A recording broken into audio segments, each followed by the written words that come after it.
Communist Party of Cambodia, also known as the Khmer Rouge, under Pol Pot's leadership, was supported by the CCP with military supplies, funds, and diplomatic backing from the time it set up its army in 1968 until April 19, 1975. In April 1975, the Khmer Rouge invaded Phnom Penh, the capital city of Cambodia, and seized power, renaming the country Democratic Kampuchea. Mao Zedong was the godfather of Pol Pot, and the CCP's theories of power comes out of the barrel of a gun, rural surrounded by cities, and class struggle were the theoretical guides for Pol Pot to seize power and rule the country. From 1975 to 1978, in less than 4 years of Pol Pot's control of Cambodia, he massacred nearly 2 million people, more than one-third of Cambodia's total population. Pol Pot implemented violent and bloody communist principles. Private ownership was eliminated,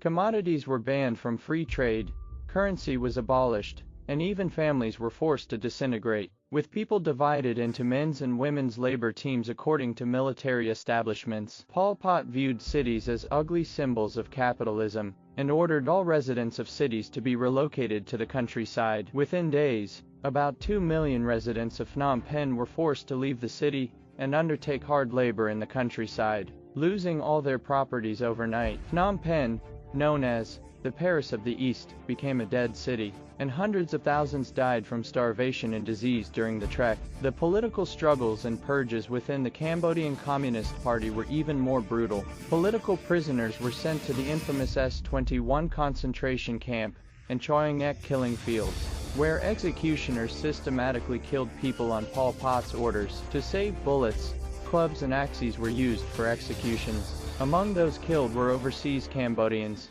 who had returned to join the communist movement, scientists, movie stars, and those who had fought alongside Pol Pot. On July 28, 2001, Cambodia reported that during the Khmer Rouge regime, 158 prisons and 18,975 burial pits had been found. Of the more than 2 million people killed, about 200,000 to 300,000 were Chinese. Mao had the audacity to praise Pol Pot, saying, "You have done what we wanted to do but did not." On August 7, 2014, the United Nations Special Tribunal sentenced 2 central figures of the Cambodian Communist Khmer Rouge regime, Nguyen Chi and Khu Samphan, to life in prison for crimes against humanity, murder, and other charges. Pol Pot had died in 1998.